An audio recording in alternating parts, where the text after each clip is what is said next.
కొన్ని వారాలుగా పరిశుద్ధాత్మను గూర్చిన శీర్షిక మనం ఆలోచిస్తున్నాం. సుమారు ఇది ఇప్పుడు ఎన్నోది? ఆరో భాగంలోకి వచ్చాం. గతించిన వారు ఎంతమంది వచ్చారో, ఎంతమంది జ్ఞాపకం ఉందో నాకు తెలియదు. ఒక్కసారి నెమరు వేసుకుందాం. గతించిన వారు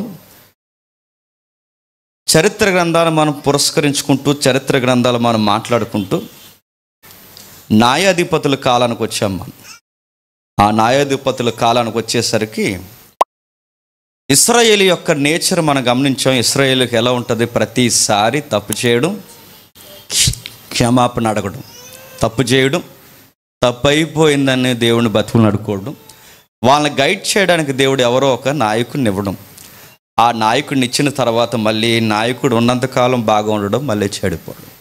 ఇది అలవాటు అయిపోయింది వాళ్ళకి. లాస్ట్ వీక్ ఈ విషయాలు మనం మాట్లాడుకుంటున్నాం. టైం సరిపోక మనం ఆపేసుకున్నాం. అయితే ఆ వాక్య భాగాలు మనం చదువుతున్నప్పుడు ఇశ్రాయేలుని దేవుడు ఏ విధంగా రక్షించాడో అంటే మనం ఆలోచించాం. చేతగానుల్ని, జ్ఞానము లేని వారిని, బలహీనులను, వ్యభిచారుల్ని, పిరికి వారిని పనికొచ్చే పాత్రగా పరిశుద్ధాత్ముడు మార్చేశాడు. అందులో సంసోను ఉన్నాడు, అందులో వేశ్య కుమారుడు ఉన్నాడు, వత్నీయులు ఉన్నాడు. ఇలా న్యాయాధిపతుల కాలం మనం ఆలోచిస్తూ వచ్చాం. అక్కడ ఆగాం. అంటే ఆది కాండం నుండి సుమారు క్రొత్త నిబంధన ప్రకటన గ్రంథం వరకు పరిశుద్ధాత్ముడి యొక్క క్రియాశీలకమైన పాత్ర ఏంటన్నది మనం స్టడీ చేస్తున్నాం. ఎందుకు మనం స్టడీ చేయాలంటే బైబిల్లో ఉన్న పరిశుద్ధాత్ముడు వేరు, బయట ఉన్న పరిశుద్ధాత్ముడు వేరు. బైబిల్లో బోధింపబడుతున్న పరిశుద్ధాత్ముడు వేరు, బయట బోధించి ఆయన పేరు మీద జరుగుతున్న వ్యాపారాలు వేరు. ఆ బయట ఉన్న పరిశుద్ధాత్ముడికి బైబిల్ పరిశుద్ధాత్ముడికి అసలు సంబంధమే లేదు. ఇది మనకు తెలియాలి. ఇది మనకు తెలియకే, ఇన్ఫర్మేషన్ మన దగ్గర లేకే, సత్యం మీద ఈ అవగాహన మనకు లేకే, మనం ఎవరు చేసిన దొంగ వ్యాపారాలైనా మనం ఏమనుకుంటున్నామంటే అది కూడా వరమే కదండి అనుకుంటున్నాము. కాబట్టి ఆ పొరపాటులో, ఆ ఇబ్బందుల్లో మనం పడకూడదని మనం ఆలోచన స్టార్ట్ చేస్తాం. ఇక చూద్దాం. ఒక వచనంతో మనం ప్రారంభిద్దాం. మొదటి సమూయేలు గ్రంథం, న్యాయాధిపతుల గ్రంథం తర్వాత మనకు ఎదురయ్యేది రూతమ్మ. ఆ రూతమ్మ విషయాన్ని మనం పక్కన పెడదాం, ఎందుకంటే అదొక ఫ్యామిలీ స్టోరీ, ఆమె యొక్క కుటుంబ నేపథ్యంలో నడిచింది. తర్వాత న్యాయాధిపతుల నడుమ మనకు వచ్చేది వెంటనే ప్రవక్తల కాలం ప్రారంభమవుతుంది. ఇప్పుడు ఆ విషయాన్ని మనం చూస్తున్నాం. మొదటి సమూయేలు గ్రంథం 8వ అధ్యాయం, మొదటి సమూయేలు గ్రంథం 8వ అధ్యాయం, మొదటి సమూయేలు గ్రంథం 8వ అధ్యాయం, మొదటి సమూయేలు గ్రంథం 8వ అధ్యాయం మొదటి వచనం చూడండి. సమూయేలు వృద్ధుడైనప్పుడు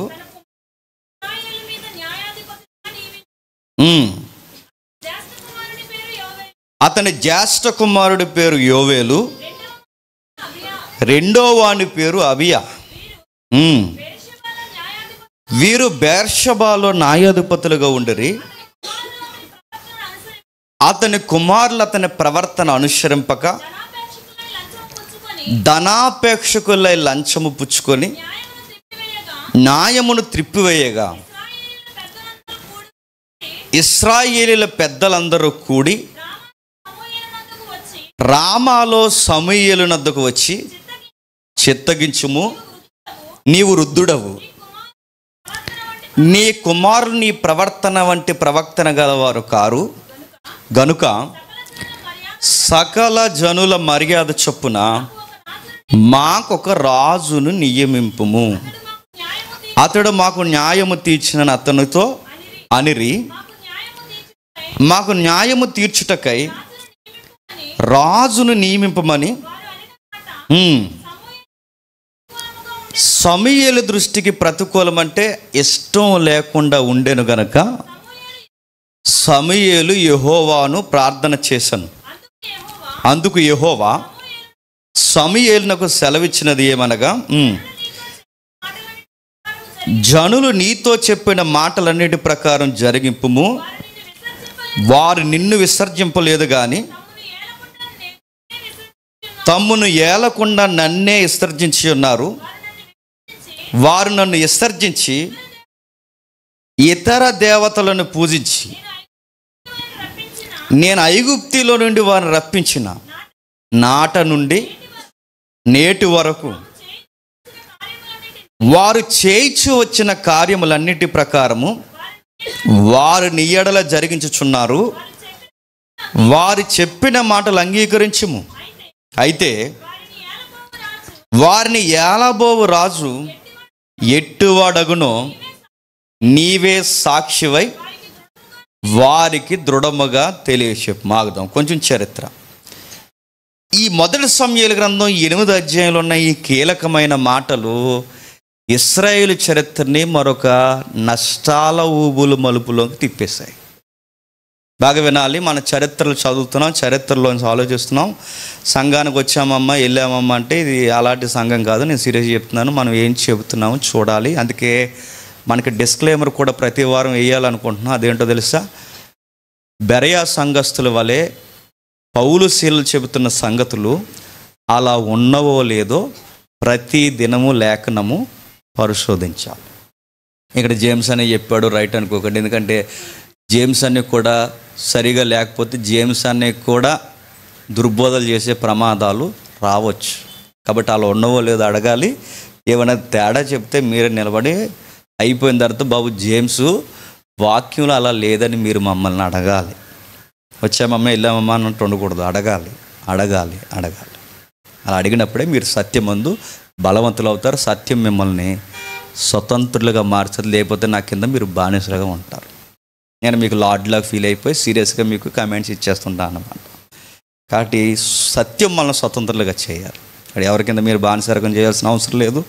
నేనేం చెప్తున్నాను మీరు జాగ్రత్తగా వినాలి. చరిత్ర మనం కదుపుతున్నాం. న్యాయాధిపతుల కాలం వరకు వచ్చాం. న్యాయాధిపతుల కాలంలో రిపీటెడ్గా మనకు కనబడే వచనం ఏంటంటే ఇశ్రాయేలు యెహోవా దృష్టికి పాపము జరిగించిరి. ఇశ్రాయేలు యెహోవా దృష్టికి భక్తిహీనతగా నడిచిరి. ఈ పదం పదే పదే మనకు కనబడుతుంది. వాళ్ళు ఎప్పుడైతే ఈ భక్తిహీనతలో ఉన్నాడో దేవుడు సరిచేయడానికి ఎవరొక న్యాయాధిపతి నిలబెట్టేవాడు, జడ్జిని. ఆ న్యాయాధిపతి నిలబడితే న్యాయాధిపతి ఉన్నంతకాలం బాగానే ఉండేవారు. ఆ న్యాయాధిపతి వెళ్ళిపోయిన వెంటనే మళ్ళీ చెడిపోయేవారు. లేదా న్యాయాధిపతి అయినా డిస్టర్బెన్స్ అయిపోయాడు. ఆ న్యాయాధిపతి జోన్లో ఎవరున్నారు? సంసోన్ ఉన్నాడు, మనకు తెలిసిన వ్యక్తి. ఒత్నీయేలు ఉన్నాడు. ఇలా న్యాయాధిపతుల కాలం అంతా నడిచిపోయింది. వాళ్ళు ఉన్నంతకాలం బాగానే ఉండేవారు. వాళ్ళు వెళ్ళిపోయిన వెంటనే చెడిపోయేవారు.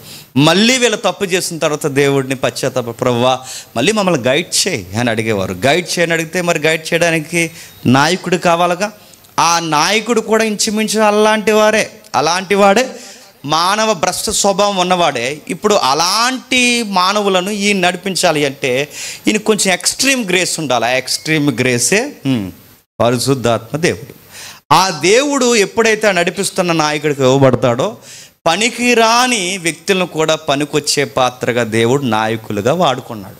ఇలా నడుస్తున్నప్పుడు మనం 8వ అధ్యాయం కదిపి ఇప్పుడు మొదటి సమయాలు.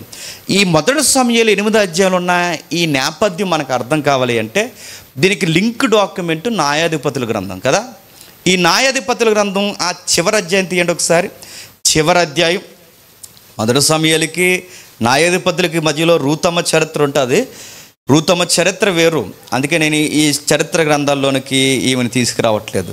నెక్స్ట్ ఆ న్యాయాధిపతుల గ్రంథం చివరి అధ్యాయం 21వ అధ్యాయం చూడండి. 21వ వచనం చూడండి. 21వ అధ్యాయం 25వ వచనం. ఆ దినములలో ఇశ్రాయేలీలకు రాజు లేడు, ప్రతి వాడును తన ఇష్టానుసారముగా ప్రవర్తించుచూ వచ్చిన. ఇది చరిత్ర. నా మాటలు అర్థమవుతున్నాయి అంటే రాజు లేడు, నాయకుడు లేడు, పరిపాలకుడు లేడు. ప్రతి ఒక్కడు ఎలా ఉన్నాడట? తన ఇష్టానుసారంగా ప్రవర్తించి వచ్చాడట. ఎంత ఇష్టానుసారంగా? మీరు న్యాయాధిపతులు ఇంటికి వెళ్ళిన తర్వాత చదవండి. ఒక్కొక్కడికి 2 భార్యలు. లేవి గోత్రంలో పుట్టినోళ్ళు కూడా 2 భార్యలు. ఇంకా విషయం ఏంటో తెలుసా?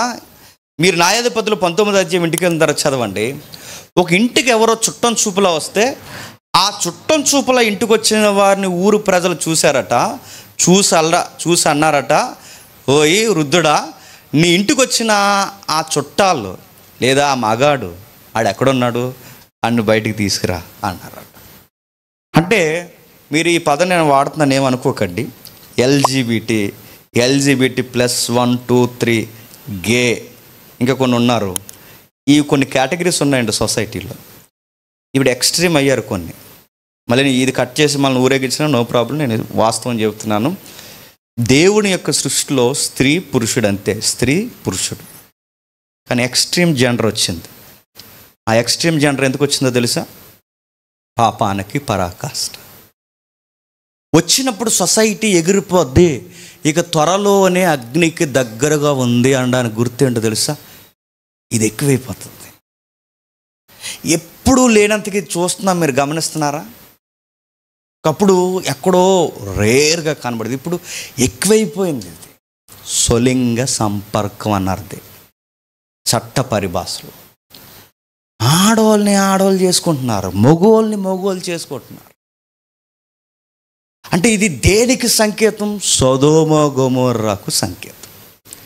మీరు సువార్తలు ప్రభు మాటలు ఇంటికి వెళ్ళిన తర్వాత చదవండి. మనుష్య కుమారుడు రాకడ దగ్గరలోనే ఉంది అనడానికి సైన్ ఏంటి ప్రభు అని అడిగితే, ప్రభు వాళ్ళకు ఇచ్చిన గుర్తు ఏంటో తెలుసా?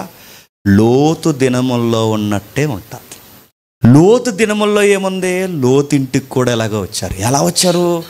లోతింటికి దేవదూతలు పురుష ఆకారంలో వస్తే ఆ పురుషులను చూసి ఆ ఊరు ప్రజలు అన్నారట, ఆ పురుషులేరి అని అడిగారు.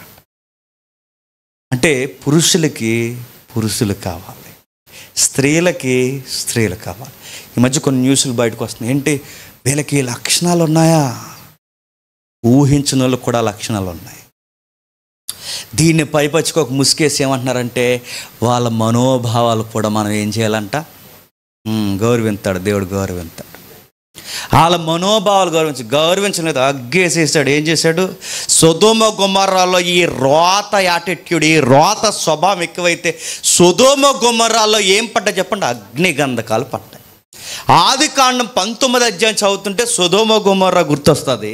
మళ్ళీ న్యాయాధిపతులు 19 అధ్యాయం చదువుతుంటే మళ్ళీ సేమ్ అదే విషయం మనకు కనబడుతుంది. 19 అధ్యాయంలో ఏం చేశారు? ఇంటికి వచ్చిన ఆ యొక్క స్త్రీని ఇష్టానుసారంగా పాడు చేశారు. ఆ పురుషుని కూడా ఏదోలా పాడు చేయాలనుకుని ఆ పురుషుని దాచేశారు, లేదంటే ఆ పురుషుని కూడా చంపేస్తారు. అంటే సొదొమ గొమొర్రా లక్షణాలు న్యాయాధిపతులు 19 అధ్యాయంకి వచ్చాయి. ఇప్పుడు మరలా సొసైటీలో అదే విషయాలు కనబడుతున్నాయి.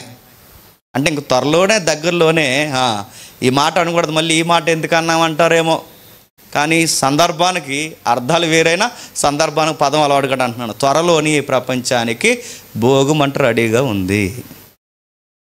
నిజంగా చెప్తాను, మెక్కటి యాండ్రముతో లయమైపోవడం. అందుకే ఎవరైనా బాప్టిజాలు లేని వాళ్ళు ఉంటే త్వరగా బాప్టిజాలు తీసుకోండి. ఎందుకంటే అయిపోయింది, సొసైటీ అయిపోయింది, విలువలు చచ్చిపోయాయి. మొన్న ఒక వార్త మీరు చదివారు లేదో, పేపర్లు చదువుతున్నారు కదా, చదవాలి మీరు, ఎందుకంటే కాంపిటేటివ్ ఫీల్డ్లో ఉన్నారు. ప్రతి వార్త మీరు టచ్ చేయాలి. ఆ వార్తలో తన యజమానుడు బయటికి వెళ్ళాడు, తనకు ఒక ఫ్రెండ్ క్లోజ్ అయింది. ఆన్లైన్ ఫ్రెండ్స్ ఎక్కువైపోయారు ఇప్పుడు. ఆమె లేడీయే, ఏమీ లేడీయే. ఇద్దరు మాట్లాడుకున్నారు. మా ఫ్రెండ్ అండి అని చెప్పింది. ఆడవాళ్ళ మీద పెద్ద అనుమానం ఉండదు కాబట్టి సర్లే జాగ్రత్తగా ఉండండి అని ఆఫీస్కి వెళ్ళిపోయాడు. మేము బయటికి వెళ్తున్నామండి రేపు అన్నారు. ఆడవాళ్ళు బయటికి వెళ్తే ప్రమాదం ఉంది, వెళ్ళమ్మా అన్నాడు. ఇలా రోజు వీళ్ళు బయటికి వెళ్ళడం రావడం, ఒకరోజు ఇంట్లో ఉండడం, తర్వాత స్కూల్కి పిల్లోడిని పంపించేయడం, స్కూల్కి పిల్లోడు వెళ్ళిపోయిన తర్వాత ఆఫీస్కి ఆయన వాళ్ళ యజమాని వెళ్ళిపోయిన తర్వాత వీళ్ళిద్దరూ స్వలింగ సంపర్కులు అయిపోయారు. ఫ్రెండ్సే. ఎందుకో ఆ కుర్రగోడు ఆ రోజు స్కూల్కి వెళ్ళిన వాడు చెప్పా చేయకుండా నీరసం వల్ల ఎందుకో టీచర్స్ ఇంటికి పంపించారు. సడన్గా ఇంటికి వచ్చేసారు. ఇంటికి వచ్చేస్తే వాళ్ళిద్దరిని చూడగా ఉన్న దృశ్యంలో ఆ పిల్లోడు చూసేసాడు. ఆ చిన్న వయసుకాడు భయపడిపోయాడు, గుండెల్లో పెట్టేసుకున్నాడు. తర్వాత చూశాడనే విషయం వీళ్ళిద్దరూ చూశారు. సొంత తల్లి ఆ ఫ్రెండ్తో ఆ కొడుకుని చంపించేసింది. సొసైటీ ఎలా ఉందో మీరు గమనించండి. ఒకప్పుడు మగాళ్ళు ఆడవారు అనేది పోయిన వార్తలు తగ్గాయి. ఇప్పుడు ఇది మగాళ్ళు ఆడవాళ్ళు. దీన్ని ఏమన్నాలి ప్రభు అంటే లోతు దినములు అన్నాడు. ఇలాంటి విషయం న్యాయాధిపతుల కాలంలో వచ్చింది. రాజు లేడు. పోనీ జడ్జిలు ఎవరైనా ఉన్నారంటే ఎవరు లేరు. అలా చూశారు. చూస్తే సమూయేలు గారికి వయసు అయిపోయింది. సమూయేలు గారు ఉన్నంతకాలం పర్లేదు, సొసైటీ బంద్. ఎందుకంటే ఈ మొత్తం వ్యవస్థ పాడైపోయిందిగా. సమూయేలుని దేవుడు దించాడు. దించాక ఆ ఊరిని బాగు చేశాడు. సమూయేలు ఉన్నంతకాలం ఊరు బాగుంది. సమూయేలు ఉన్నంతకాలం ఆ పరిస్థితులు బాగున్నాయి. సమూయేలు ఏదైనా టౌన్కి కానీ ఊరికి కానీ వస్తుంటే ఊరి పెద్దలు భయపడిపోయారట. అయ్యా, మా ఊరు వస్తున్నారు, మేం కానీ మా ఊర్లో ఉన్న ప్రజలు కానీ ఏమైనా తప్పులు చేసామని చెప్పండి, మేము మార్చేసుకుంటాం. ప్రవక్త గొప్పవారు దైవజనులు మా ఊరు వస్తున్నారని సమూయేలు ఉన్నంతకాలం భయపడ్డారు. సమూయేలుకి ఇప్పుడు రిటైర్మెంట్ ఏజ్ దగ్గరకు వచ్చేసింది. ఇక సమూయేలు అయిపోతుంది. ఈ టైంలో సమూయేలు గారు ఏం చేశారంటే మరొక న్యాయాధిపతులను పెట్టాడు. ఎవరిని? కొడుకుల్ని. నా మాటలు అర్థమవుతున్నాయా? న్యాయాధిపతులు అంటే సమూయేలు కూడా ఏ తరం కిందకు వస్తాడంటే న్యాయాధిపతుల కాలం కిందకే వస్తాడు. అందుకే కొడుకుల్ని ఏం చేశాడు? న్యాయాధిపతులను చేశాడు. వీళ్ళు న్యాయాధిపతులు చేస్తే వీళ్ళు ఏం చేస్తారంటే అడ్డగోలు తీర్పులు ఇస్తున్నారంట. ఈ అడ్డగోలు తీర్పులు లంచాలు తీసుకుని రకరకాల పిచ్చి పిచ్చి విషయాలకు వీళ్ళు సపోర్ట్ చేస్తూ బెర్షెబాలో న్యాయాధిపతులు కూడా అతని కుమారులు అతని ప్రవర్తన అనుసరింపగా ధనాపేక్షకులై లంచము పుచ్చుకొనుచు న్యాయమును త్రిప్పివేయగా ఇశ్రాయేలు పెద్దలందరూ కూడి రామాలో సమూయేలు వద్దకు వచ్చి, సిద్ధగించుము, మాకు రాజు కావాలి అన్నారు. క్వశ్చన్ అడుగుతుందని చెప్పండి. ఇశ్రాయేల్ అసలే నాయకుడు సరిగ్గా లేకపోతే పాడైపోతారు. నాయకుడు సరిగ్గా గైడ్ చేయకపోతే దెబ్బతినేస్తారు. అలాంటిది ఇప్పుడు మరలా ఇశ్రాయేలు నాయకుడే లేకపోతే ఇంకేళ్ళని పట్టుకోలేం, నాయకుడే సరిగ్గా లేకపోతే ఇంక అసలు పట్టుకోలేం. అలా టైంలో వీళ్ళు ఏమడిగారు తెలుసా? మాకు రాజు కావాలని అడిగారు. బైబిల్ చరిత్ర చదివిన ఎవరికైనా అర్థమవుద్ది. ఇశ్రాయేలు రాజు అడగడు, రాజు మాకు కావాలని అడగడం ఒక విధంగా వాళ్ళు చేసింది అతిపెద్ద పాపమైన కారణాలు ఉన్నాయి. కారణాలు ఏంటంటే సమూయేలు ఉన్నంతకాలం రాజుని అడిగారా? సమూయేలు ఫామ్లో ఉన్నంతకాలం రాజు కావాలని అడిగారా? అడగలేదు. మరి ఎప్పుడు రాజు కావాలని అడుగుతున్నారు? కొడుకులు అన్ఫిట్ అయినప్పుడు రాజు కావాలన్నారు. అంటే సమూయేలు కుటుంబం సరిగ్గా లేదు కనుక రాజు కావాలన్నారు. అంటే వీళ్ళే కనుక సరిగ్గా ఉంటే ఏమడగరు చెప్పండి? వీళ్ళు రాజు అడగ. ఎందుకంటే సమూయేలు బాగున్నంత కాలం రాజుని అడగలేదు. ఇప్పుడు సమూయేలు వయసు అయిపోయింది, ఆయన స్థానంలో వీళ్ళని పెట్టాడు. వీళ్ళేమో దొంగ తీర్పులు తీరుస్తూ కూర్చున్నారు. అన్నదమ్ములకు తీర్పు తీర్చారనుకోండి, ఎలా తీరుస్తారన్నమాట. అన్నదమ్ములకు 10 ఎకరాల గొడవ ఉందనుకోండి, 10 ఎకరాల గొడవ తీర్పు ఎలా తీరుస్తారంటే ఈ తీర్పున న్యాయాధిపతుల దగ్గర పట్టుకెళ్తే తీర్పు ఎలా ఇస్తారు? అయ్యా అన్నదమ్ములం, అయ్యా 10 ఎకరాల గొడవ వస్తుందండి, మాకు తీర్పు తీర్చని అడిగితే వీళ్ళు ఏమంటారంటే, ఆ సింహాసనం కూర్చొని వీళ్ళు ఏమంటారంటే, తీరుస్తాం, వచ్చే వారానికి తీరుస్తాం అంటారు. ఎందుకంటే ఈ లోపల ఎవడోడు కాంటాక్ట్ అవ్వాలన్నమాట. అందులో ఆ బాధితులు ఉంటారు, ఎవరోడు కాంటాక్ట్ అయ్యి పెద్దోడు కాంటాక్ట్ అయ్యాడు అనుకోండి, వాడు అయిన తర్వాత సార్ ఇలా మరి ఎంతోకంత మరి పుచ్చుకుంటాం, మరి కొంచెం ఏదో ఇలా తేల్చిపాడండి అంటే ఇప్పుడు ఓకే వచ్చే వారం మనం ఇచ్చేద్దాం అని కూర్చోబెడతారు. తప్పుడు తీర్పు ఏంటో తెలుసా? పెద్దోడికి 8 ఎకరాలు, చిన్నోడికి 2 ఎకరాలు అన్నారట. అదేం తీర్పు సారు అన్నారు. ఎవరమై సింహాసనాన్ని ఎదిరింటున్నావేంటరా, బహిష్కరణ చేస్తున్నాం అనుకుంటున్నాం. అది కాదండి. ఎవరమై ఉండాలని లేదా, మరి మూసుకో. పెద్దోడికి 8, నీకు 2. అదేం తీర్పు అంటే, మరి మీలో ఎవడరా పెద్దోడు? మా అన్నయ్య పెద్దోడు అని, నువ్వు చిన్నోడు. పెద్దోడు కాబట్టి 8రా, చిన్నోడు కాబట్టి 2. మూసుకో అన్నారు. ఇదో లాజిక్. ఇలాంటి తీర్పులన్నీ ఇచ్చి వాళ్ళ ఇష్టానుసారంగా చేస్తున్నారు. ఆ టైంలో వాళ్ళు ఇసుకుపోయి మాకు రాజు కావాలన్నారు. దేవుడు బాధపడ్డాడు. ఎందుకంటే అప్పటి వరకు వీళ్ళకి రాజు ఎవరండి? న్యాయాధిపతులు ఉన్నారు కానీ రాజు ఎవరండి? దేవుడే రాజు. ఎంత రాజుగా ఉన్నాడంటే ఐగుప్తు నుంచి వీళ్ళని గద్ద రెక్కల మీదకి పిల్లల్ని ఎక్కించుకున్నట్టు తీసుకొచ్చాడు. ఆ పూలు కథ చెప్పుకుంటాడు కదా నిర్గమాకాండంలో, నేను బానిస దేశం నుంచి మిమ్మల్ని నేను ఎలా తీసుకొచ్చాను, గద్ద రెక్కల ఫ్లైట్లో తీసుకొచ్చినట్టు తీసుకొచ్చాను మిమ్మల్ని ఈ ల్యాండ్ మీదకి. ఏ ల్యాండ్ మీదకి? కానాను భూభాగంలో. మీరు అరణ్యంలో నడిచారు. అరణ్యంలో కొన్ని వందల మైళ్ళు మీరు నడిచారు. నడిచినప్పుడు 10ల సంఖ్యలో మీరు రాలిపోవాలి, లక్షల సంఖ్యలో మీరు రాలిపోవాలి. ఎందుకంటే ఎడార్లు ఉష్ణోగ్రత ఎక్కువ, మీరు ఎగిరిపోవాలి. కానీ మీకు చెమట పట్టిందా? చెమట పట్టిందా? చెమట పట్టలేదంటే మీకు ఏమవలేదు? బట్ట మాసిందా? చెమట పట్టినప్పుడే కానీ బట్ట మాస్తుంది. మీకు బట్ట మాయలేదు, చెమట పట్టలేదు. మీ చెప్పులు అరిగాయా? ఎంత బాగా చూసుకున్నాను. మీ చెప్పులు అరగకుండా చూసుకుని. ఏ నాయకుడైనా అని అడుగుతున్నాను, ఎన్ని ఎలక్షన్లు జరిగిపోయినా చెప్పులు అరగకుండా చూసుకుని నాయకుడు వస్తాడండి? చెమట పట్టకుండా చూసే నాయకుడు అసలు ఏ రాజు అయినా ఇప్పుడు వచ్చిన ప్రజాపాలకులైనా, ప్రజాస్వామ్య వ్యవస్థలో వచ్చిన ప్రజాపాలకులైనా ఎవరైనా చెమట పట్టకుండా చూసేంత నాయకులు ఉంటారండి. కమ్యూనిటీ వాళ్ళు కట్టిస్తారు మనకు కావాలంటే, అందులో ఏసీ ఉండదు, పాడు ఉండదు, అందులో చెమట ఎక్కేద్ది మనకి. ఎడారిలో నడుస్తుంటే చెమట, సెంట్రల్ ఏసీ వాళ్ళకి వెనకాల పోయేది. పగటి వేళ మేఘస్తంభం, రాత్రి వేళ మళ్ళీ ఏటరేళ్ళకి అగ్నిస్తంభం. పగలు చెప్పులు అరిగేవి కాదు, చెమట పట్టేది కాదు. ప్రభా ఏంటి ఫుడ్ ఏంటంటే వెంటనే ఫుడ్ ఏంటో తెలుసా, వెయిట్ పడిపోయేది అంతే ఆకాశంలో నుంచి. విచిత్రమైన ఫుడ్. ఆ డిష్ ఎవరు తయారు చేయాలంటే భూమి మీద ఎవరు తయారు చేయలేదు దాన్ని, అక్కడి నుంచి పడేది. విషయం చూడండి, ఎడారిలో నీటి బొగ్గులు పుట్టించాడు ఆయన, బండ నుండి నీళ్ళు ఇచ్చాడు ఆయన. మనం బోరేసాం అనుకోండి, 300 అడుగులు 400 అడుగులు వేసిన తర్వాత ఆపేసామండి అంటారు. ఏంటి అంటే బండ అడిపోయిందండి అంటారు. బండ అడిపోతే ఆపేస్తారంటే, బండ అడితే నీళ్ళు రావు, బండ తగిలేసిందంటే ఇంకా నీళ్ళు రావండి ఆపేసాం అంటారు. కానీ ఇస్రాయేల్ క్వైట్ ఆపోజిట్ ఏంటి చెప్పిన, వాళ్ళకి బండ నుంచే నీళ్ళు వస్తాయి. వాటర్ ట్యాంక్లో తిరిగిందేమో మరి బండను కొట్టు నీళ్ళు వస్తాయి, బండలోంచి. ఇలాంటి విచిత్రాలన్నీ చూసారండి. ఎంత బాగా చూసుకున్నాడండి. ఎడారిలో నీటి పొగలు పుట్టించాడు. ఈరోజుకి ఎడారిలో ఆయన అప్పుడు పుట్టించిన నీటి పొగలు ఈరోజుకి ఉన్నాయండి విచిత్రంగా. ఆగరం తెలుసు కదా, సందర్భం కాదు కానీ చెప్తున్నాను. ఆగర తెలుసుగా, వాళ్ళకి ఫ్యామిలీ గొడవలు జరిగాయి. అబ్రహాం గారు శారమ్మ గారికి, ఆగర్ గారికి ఫ్యామిలీ గొడవ జరిగితే ఆ పెద్దవాడు పంపించేసింది ఇంట్లోంచి ఎవరిని, ఆగరమ్మని. పో అన్నది అంతేగా. అది కిందనే పెడితే తినేదానివే, నన్ను నా కొడుకుని ఎక్కడైతే వదలబో అంతే. ఆ బిడ్డని వెనకేసుకుని ఆవిడకు కొడుకున్నాడు. ఆ కొడుకు ఎవరు, ఇస్మాయిల్. బయటకు వచ్చేసి ఏడుస్తుంది, లబోది ఇవ్వని ఏడిస్తే, ఈ ఎడారికి ఉష్ణోగ్రతకి నేను చచ్చిపోయేలా ఉన్నానని ఏడిస్తే, వెయిట్ ఆగరు, కంగారు పడుకు, అది అక్కడ నీటి బొగ్గు వస్తుంది తాగు. స్టిల్ ఇప్పటికీ నీటి బొగ్గు ఉందండి. అది దాని ప్రపంచంలో అత్యధికమైన pH వాల్యూ ఉన్న వాటర్, దాని పేరు జుమ్ వాటర్ అంటారు. మీరు వెళ్ళి యూట్యూబ్లో కొట్టండి, పిచ్చెక్కిపోద్ది ఆ వాటర్ గురించి మీరు స్టడీ చేస్తే. మక్కా మదీనా ఉంది కదా, మక్కా మదీనా ముస్లిమ్స్ వాళ్ళు అడాప్ట్ అయ్యారు కనుక వాళ్ళు తెచ్చుకుంటారు కదా నీళ్ళు. అక్కడికి వెళ్ళినప్పుడు, మక్క వెళ్ళినప్పుడు ఆ నీళ్ళు ఏ నీళ్ళు అనుకుంటున్నారు, ఆగరంకి ఇచ్చిన నీళ్ళు. 9 pH అబోవ్ ఉంటుంది pH. అంటే pH వాల్యూ ఎక్కువ ఉన్న నీళ్ళు తాగితే ఏమవుతుంది చెప్పిన, గుండెపోట్లు రావు, షుగర్లు రావు, చెత్త చెదారాలు ఉండవు, ఒసారుగా ఉంటాం, 120 సంవత్సరాలు బతుకుతాం. మరి మాకు ఆ నీళ్ళు కావాలంటే లెసన్ అయిన తర్వాత సంప్రదించండి.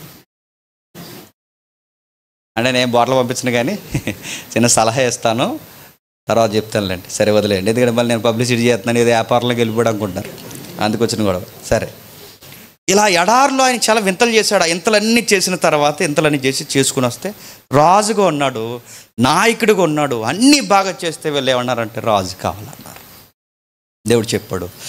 సమయాలు మరొకసారి చెప్పు చూడు, బాగా వినండి, మర్చిపోకండి. మనం ఎవరి కోసం స్టడీ చేస్తున్నాం, పరిశుద్ధాత్మ గురించి. చరిత్రలో ఇన్వాల్వ్ అయ్యాడు ఆయన. అందుకే చరిత్ర కదిపితే కానీ ఆయన యొక్క మూమెంట్స్ మనకు అర్థం కావు. నెక్స్ట్ సమయాలు వాళ్ళకు విషయం చెప్పు.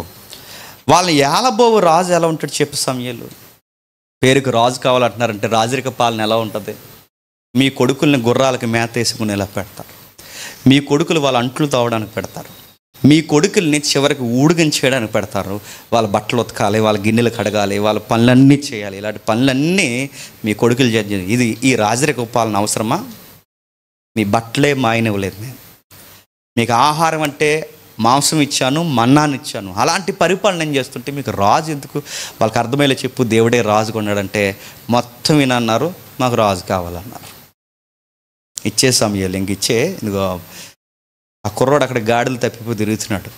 ఎవరు ఆ కుర్రాడు? అప్పటికి ఫస్ట్ కింగ్ ఎవరండి ఇజ్రాయేల్కి?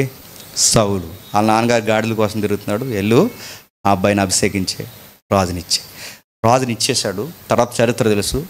సౌలు 40 సంవత్సరాలు, దావీదు 40 సంవత్సరాలు, సమూయేలు 40, సొలొమోను 40 సంవత్సరాలు, 120 సంవత్సరాల వరకు పర్లేదండి. వీళ్ళ ముగ్గురు పరిపాలనలో అలా నడిచింది. అలా నడుస్తూ అక్కడక్కడ దెబ్బలు తగిలే నడుస్తుండగా ఇలా పూర్తిగా మళ్ళీ ఎక్స్ట్రీమ్ దశకు వచ్చేస్తారు. ఆ టైంలో ఇక చెరకు వెళ్ళిపోతున్నారు అనమాట. ఎందుకంటే అప్పటికి సొలొమోను తర్వాత ఎన్ని భాగాలు విడిపోయాయి? 12 గోత్రాలుగా 12 గోత్రాలు 2 భాగాలు విడిపోయాయి. ఎందుకంటే సొలొమోను తర్వాత కొడుకులే తనకి చచ్చిపోయారు. మాకు కావాలి సింహాసనం, మాకు కావాలి. సొలొమోను ఇంకా బతుకుండగానే ఎవడు స్కెచ్ల మీద ఆడ ఉన్నాడు, ముద్దులెట్టేస్తున్నాడు. ఒకడు మీరు ఇంటికి వెళ్తారు చదవడు, ముద్దులెట్టేస్తున్నాడు ప్రజలను దగ్గర చేసుకోవడానికి. మరొకటి ఏకంగా ప్రజలు ఇన్వాల్వ్ అయిపోయి బాడీగార్డ్లు అవసరం లేదు, అడిగి బాడీగార్డ్లు పెట్టుకుని కూడా బాడీగార్డ్ చేసి తిరుగుతుంటే జనాలు అనుకుంటా అమ్మాయి ఈయనకి ఎంతమంది బాడీగార్డ్స్ ఉన్నారంటే ఈయన ఎవరంటే నేనే రా నెక్స్ట్ కింగ్ అన్నారంట. ఇలాంటి బిల్డప్లన్నీ ఎవడ ఫేమ్ నేమ్లో వాడు సంపాదిస్తున్నాడు. ఇలా సంపాదిస్తున్న రాజ్యం మొక్కలైపోయింది. ఆ యెరోబాము కాలం వచ్చేసరికి మొక్కలైపోయింది. 2 ముక్కలు, 10 గోత్రాలు ఒకవైపుకి, 2 గోత్రాలు ఒకవైపు. 2 గోత్రాలు యోధా బెన్యామీను, 10 గోత్రాలు ఒకవైపు పోయి, 10 గోత్రము ఉత్తర భూభాగంలో ఉంటాయి పైన, 2 గోత్రాలు దక్షిణ భూభాగంలో ఉంటాయి. ఆల్రెడీ ఒక భాగం చెరకపోయింది. ఈ టైంలో పెద్ద ప్రవక్తలు ఉన్నారు. ప్రవక్తలందరూ ఒకటే కేటగిరీ, కాకపోతే తక్కువ కాలం వాడబడిన వారు, సుదీర్ఘకాలం వాడబడిన ప్రవక్తలు ఉన్నారు. ఆ వాడబడిన ప్రవక్తలు బాగా రాజనీతిని ఎరిగిన ప్రవక్తలు ఉన్నారు. ఆ ప్రవక్తలలో ఒక ప్రవక్త యెషయా గారు. ఎవరు? యెషయా గారు. ఇప్పుడు ఈ చరిత్రలో ఆయన ఇన్వాల్వ్ అయ్యాడు. నా మాటలు అర్థమవుతుంది లేదు. ఈ చరిత్రలో ఇన్వాల్వ్ అయిన ఆయన కొన్ని ప్రవచనాలు చెప్పడం స్టార్ట్ చేశాడు. ఏం ప్రవచనాలు చెప్తావు యెషయా అంటే, నాయకుడు ఉన్నంతకాలం బాగుంటున్నారు, తర్వాత పాడైపోతున్నారు. కొన్ని రోజులు బాగుంటారు, తర్వాత మళ్ళీ మీరు తప్పు చేస్తారు, మళ్ళీ బతిమలాడతారు, మళ్ళీ తప్పు చేస్తారు. దేవుణ్ణి పలుమార్లు మీరు బాధ పెడతారు. అందుకే మీకు ఫ్యూచర్ ఎలా ఉండబోతుందో చెప్పేస్తాను. మీరు మళ్ళీ అలా పడకుండా ఉండాలి అంటే దేవుడు మీకు ఒకటి చెప్పమని నన్ను పంపించాడని ప్రవచనాలు చెప్పడం స్టార్ట్ చేశాడు. అదే యెషయా గ్రంథంలో ఎక్కువ ప్రవచన అధ్యాయాలు ఎక్కువ ఉన్నాయి. ఆ అధ్యాయం ఇప్పుడు కదుపుతున్నాం. వెళ్దామా? చూద్దాం రండి. యెషయా గ్రంథం 30వ అధ్యాయం 1వ వచనం చూడండి. యెహోవా వాక్కు ఇదే, లోబడని పిల్లలకు శ్రమ, పాపమునకు పాపం అంటే ఆల్రెడీ వెళ్ళేంటి పాప ప్రీతి. ఈ పాప ప్రీతి, పాప స్వభావం, భ్రష్ట స్వభావంలో ఉన్న ఇశ్రాయేలీలు మళ్ళీ ఏం కూర్చుకుంటున్నారు? పాపాన్ని కూర్చుకుంటున్నారు. పాపానికి పాపమును కూర్చుకున్నట్లుగా వారు నన్ను అడుగక ఆలోచన చేదురు, నా ఆత్మ నియమింపని సంధి చేసుకుందరు. ఏం చేసుకుంటున్నారట? నా ఆత్మ నియమింపని సంధి చేసుకుంటారు. మనకు కావలసిన మాట వస్తుంది చూడండి. చరిత్రలో మళ్ళీ ఎవరు వస్తున్నారు? పరిశుద్ధాత్ముడు వస్తున్నారు. నన్ను అడగక ఆలోచన చేయుదురు, నా ఆత్మ నియమించిన సంధి చేసుకుందరు, వారి నా నోటి మాట విచారణ చేయక. నోటి మాట అంటే నా వాక్యం ఏం చెప్తుందో చూడరు, నా వాక్యం ఏమి సెలవిస్తుందో చూడరు. ఆ వాక్యంలో నుంచి పరిశుద్ధాత్ముడు వాళ్ళతో ఏమి సంధి చేసుకుంటున్నారో వీళ్ళ బుర్రలకు ఎక్కించుకోరు. వీళ్ళని గైడ్ చేయాలనేగా వీళ్ళకి న్యాయాధిపతులను ఇచ్చింది. అది చెడగొట్టారు. అది చెడిపోయిన తర్వాత రాజులు కావాలన్నారు. అక్కడక్కడ రాజులకి ఆత్మనిచ్చి నడిపించాను, అప్పుడైనా సరిగా ఉన్నారా? అప్పుడు సరిగా లేరు. సౌలుకి ఇచ్చాను, సౌలు ఏం చేశాడు? సౌలు దగ్గర నుంచి పరిశుద్ధాత్ముడు ఏమయ్యాడట? వెళ్ళిపోయాడని రాయబడింది. సౌలు యొద్ద నుంచి పరిశుద్ధాత్ముడు వెళ్ళిపోయి ఎవరి మీద దిగాడట? దావీదు మీద దిగాడు. ఆ మాటలు స్పష్టంగా ఉంటే ఎంత బాగుంటాయి. ఆ మాటలు చదువుతుంటే ఆయనను విడిచి వీని దగ్గరికి పరిశుద్ధాత్మ వచ్చినట్ట. దావీదులో ఉన్నాడు. దావీదు ఆ పాపం జరిగిస్తే దావీదుకి అర్థమైపోయింది, వెళ్ళిపోతాడేమో అని బతిమలాడుకున్నాడు, మళ్ళీ నిలబెట్టుకున్నాడు. దావీదు ఉన్నంత కాలం ఉంది. సొలొమోనుకి కాస్త కాలం బాగా నడుస్తుంది అనుకున్నప్పుడు సొలొమోను కూడా ఇతరుల దేవతల చుట్టూ తిరిగాడు. రాజ్యం మొక్కలైపోయింది. దేవుడు చెప్పాడు, నా మాట వినరు, నా ఆత్మ ఏం చెబుతుందో కనీసం మీ బుర్రకి ఎక్కదు. మీ థాట్స్ అన్నీ ఎలా ఉంటాయంటే ఎలా ఉంటాయి? 7వ వచనం చెప్తున్నాడు చూడండి. 7వ వచనం 2వ వచనం కంటిన్యూ చేద్దాం. వారు నా నోటి మాట విచారణ చేయక ఫరో బలము చేత తమ్మును తాము బలపరుచుకొనుటకు ఐగుప్తి నీడను చెరణ చొచ్చుటకు ఐగుప్తినకు ప్రయాణము చేయుదురు. వీళ్ళు ఏం చేస్తారట? ఎక్కడికి? ఐగుప్తి. ఇప్పుడు బాగా వినండి. ఆత్మీయతలో కొలిస్తే ఐగుప్తి దేనికి చిహ్నం అండి? లోకానికి గుర్తు. దేనికి గుర్తు? లోకానికి గుర్తు. కానాను దేనికి గుర్తు? పరలోకానికి గుర్తు. అంటే సాదృశ్యం ఉందిగా, కానాను భూమి, అందుకే దాని పేరు పరమ కానాను అంటారు. పరలోకానికి గుర్తు కానాను, లోకానికి గుర్తు ఐగుప్తి. వీళ్ళ తిరిగి దేవుడు వీళ్ళకి ఇన్ని మంచి కార్యాలు చేస్తే వీళ్ళు తిరిగి ఎక్కడికి వెళ్తా అంటున్నారట? లోకానికి చెరణజొచ్చి దేవుని బలమిచ్చేవాడు ఎవరండి? పరిశుద్ధాత్ముడు యెహోవా దేవుడు బలమిచ్చేవాడు. ఆయన బలం మీద కానీ ఆయన వాక్యం మీద కానీ ఆధారపడకుండా వీళ్ళు ఐగుప్తి శరణజొచ్చి మనం బలం తెచ్చుకుందాం అంటే లోకంలోకి పోయి ఏం తెచ్చుకోవాలనుకుంటున్నారట? బలం తెచ్చుకోవాలనుకుంటున్నారు. ఏమేం బలాలు? 7వ వచనంలో ఐగుప్తి వలన సహాయము పలికి మాలినది, నిష్ప్రయోజనమైనది, అందుచేతను ఏమి చేయక ఊరుకుండు గొప్పల మారి అని ఆ ఐగుప్తికి పేరు పెట్టుచున్నాను. రాబోవు దినములలో చిరకాలము వరకు నిత్యము సాక్షార్థముగా ఉండునట్లు నీవు వెళ్ళి వారి ఎదుట పలక మీద వీటిని రాసి గ్రంథములో లిఖింపుము. వారు తిరగబడిన జనులు, అబద్ధమాడు పిల్లలు, యెహోవా ధర్మశాస్త్రం విలనొల్లని పిల్లలు,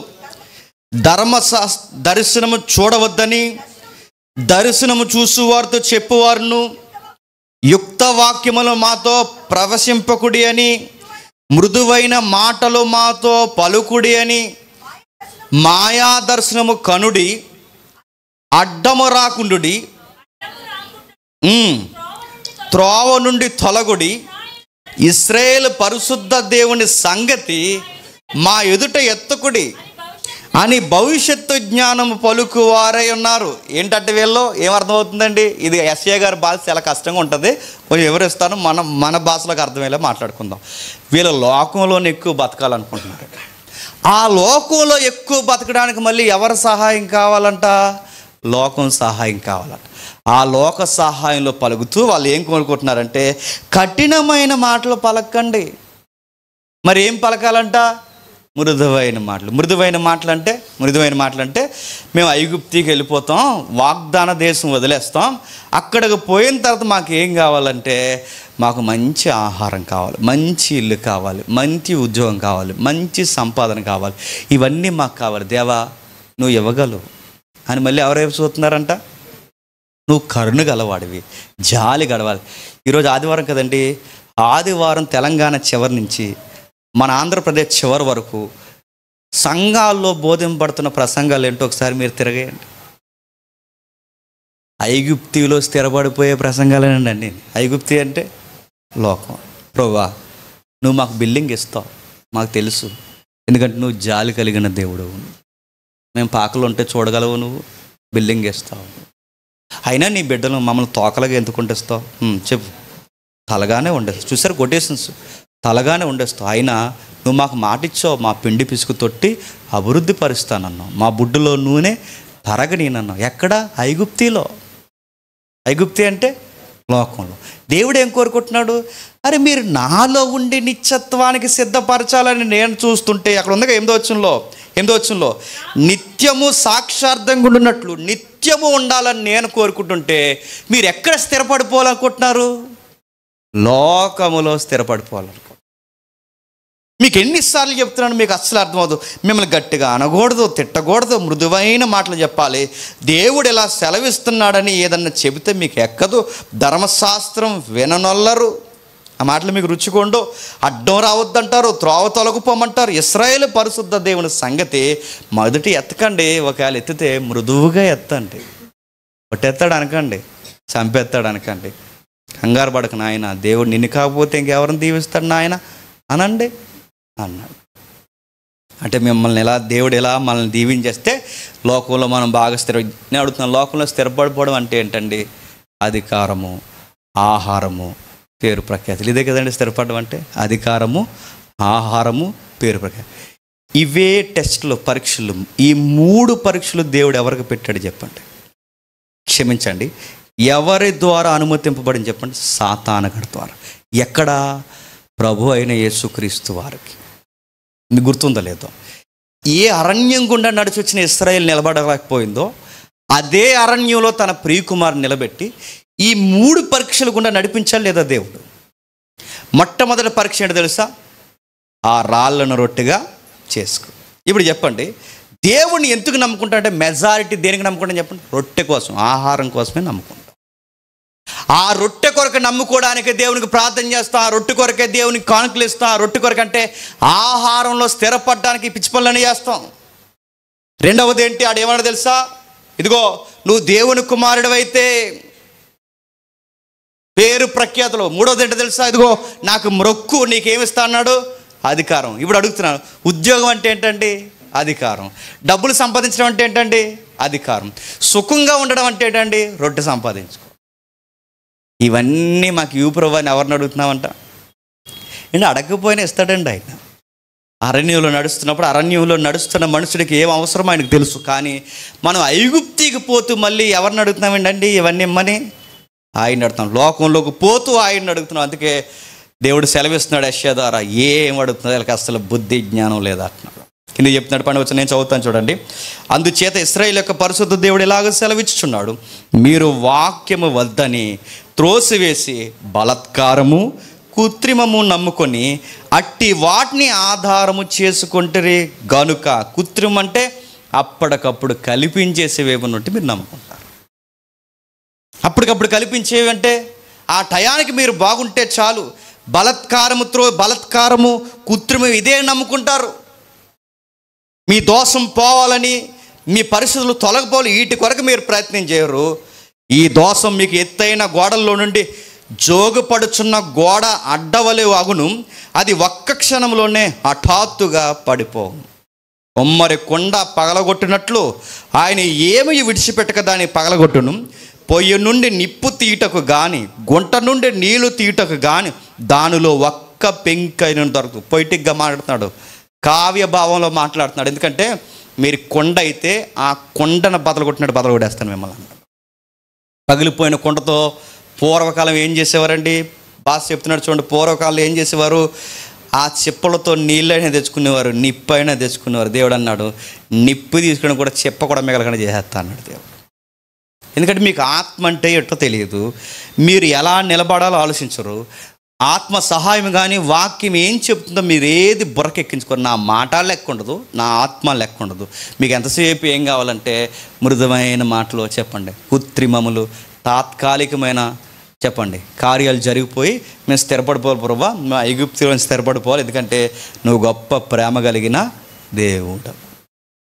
ఇది అందుకే దేవుడు అన్నాడు, పగలగొట్టి పడేస్తాను, ఎందుకంటే మీరు మారు మనసు లేకపోతే పగలగొట్టేస్తాను. అయినను మీరు సంపతింపక అట్లు కాదు, మేము గుర్రములెక్కి పారిపోతాం. ఏంటి, దేవుడు కూడా ఎక్కడ పారిపోతారట? గుర్రలెక్కి పారిపోతారా? ఇది ఎలా అని చెప్పనా? దేవుడు నిన్ను ఈ సంగతి వెళ్తుంటే ఉంటానేంటి, ఫ్లైట్ ఎక్కి వెళ్ళిపోను అంటున్నాడంట. అంటే ఫ్లైట్ ఎక్కి వెళ్ళిపోతే ఆయన రాలేడా? నువ్వు పాతాళానికి పోయినా అక్కడి నుంచి పిలకట్టుకుని లాక్కొస్తాడని గుర్తుపెట్టుకో. నువ్వు సముద్ర గర్భంలో దాక్కుని లాగేస్తావు. అందుకే ఆ హేస్కేల్లో కానీ ఆ ఏవేల్లో కానీ మారుస్తాడు. నక్షత్రాలకు పోయి అక్కడ గూడు కట్టుకున్న అక్కడి నుంచి నిన్ను ఏం చేస్తాడు? ఇశ్రాయేలుని కిందకు పడగొడతానేమనుకుంటున్నావు? ఎక్కడ దాక్కుండిపోయిన వదలు నువ్వేమనుకుంటున్నావు? నువ్వు ఆత్మ ఏంటో కనుక్కోకపోతే, పరిశుద్ధాత్ముడు అంటే ఏంటో కనుక్కోకుండా, నా మాట ఏం చెప్తుందో నువ్వు కనుక్కోకుండా నువ్వు ఈ లౌకికమైన విషయాల్లో తిరిగితే ఊరుకుంటాను అనుకుంటున్నావా? నేను పెట్టిన అన్నం వల్ల తింటావు, నన్ను మర్చిపోతావు. నేను ఇచ్చిన రాయితీలన్నీ తీసుకుంటావు, నన్ను మర్చిపోతావు. అంటే ఎంతసేపు నీ ఇష్టాలే నెరవేరాలి తప్ప, నీ డ్రీమ్సే నెరవేరాలి తప్ప, నాకంటూ ఒక చిత్తం ఉందని ఒక్క రోజన్నా నీకు అర్థమవుతుందా? ఒక మాట అడుగుతాను చెప్పండి. ఈ మాట బయట వాళ్ళకి కాదు కానీ మన క్రైస్తవులకు చెప్తున్నాను. విశ్వాసకి డ్రీమ్స్ ఉండొచ్చండి. డ్రీమ్స్ అంటే గోల్స్. ఉండొచ్చా? ఉండకూడదు చెప్పండి. ఉండకూడదా? మీ కంటెంట్ అర్థమని చెప్పండి. ఉండొచ్చు అన్నారు. తెలుగు ప్రసంగికులు ఏమన్నారంటే, దేవుడు మిమ్మల్ని తోకగా కాదు చెప్పండి తలగా మారుస్తాడు. దానికి ఎగ్జాంపుల్ ఎవరంట? యోసేపు అంట. యోసేపుని దేవుడు ఏం చేస్తాడట? ఐగుప్తికి ప్రధానమంత్రిని చేస్తాడు, నిన్ను కూడా చేసేస్తాడంట అని అడుగుతున్నాను. అందరూ ప్రధానమంత్రులు అయిపోతే మరి దేశాన్ని ఎవడు పరిపాలిస్తాడు? ప్రధానమంత్రిని ఎన్ని అడుగుతున్నాను, ప్రధానమంత్రి చేస్తా. అసలు అడుగుతున్నాను, డ్రీమ్స్ ఉండొచ్చా అంటే, మన డ్రీమ్స్, మన విశ్వాసమైన తర్వాత మన డ్రీమ్ మనతో కదండి. మన డ్రీమ్ ఎవరి డ్రీమ్తో ముడిపడాలి చెప్పండి? దేవుడితో. యోసేపు కలలుగన్నాడు. తన కలగానే ఆ కళ నెరవేర్చుకోవాలనుకున్నాడా? దేవుడిచ్చిన కళనే తన జీవితానికి గోల్ అనుకున్నాడా? చూసారా ఎలా తిప్పేశారు? చూసారా? దేవుడిచ్చిన కళే తన జీవిత లక్ష్యం తప్ప, తన కలగనేసి పకటకల్లో ఇవి నెరవేరిపోలు ప్రభాని ఎలాగైనా ఐగుప్తుల ప్రధానమంత్రిని అయిపోవాలి అన్నాడా? బైబిల్లో ఉన్నది బయట జరుగుతున్నది ఒకటి, బైబిల్లో కనబడుతున్నది బయట కనబడుతున్నది ఒకటి. ఆయన కలగనంటే మన డ్రీమ్స్, విశ్వాస డ్రీమ్, గోల్స్ అన్నీ దేంతో, నువ్వు డబ్బులు సంపాదించిన దేంతో ముడిపడి ఉండాలి తెలుసా? దేవుడికి సంబంధించిందా ఉండాలి ప్రతి రూపాయి. నీ ఉద్యోగమైనా, నీ సంసారమైనా, ఏదైనా మన గోల్స్ అన్నీ దేనికి సంబంధించినవి చెప్పండి? దేవుడివి. రెఫరెన్స్ ఉందంటే ఉంది. మీరు యోహాను సువార్త ఒకసారి తిరగేయండి, మళ్ళీ వద్దాం. యోహాను సువార్త 6వ అధ్యాయం, యోహాను సువార్త 6వ అధ్యాయం 38వ వచనం చూడండి.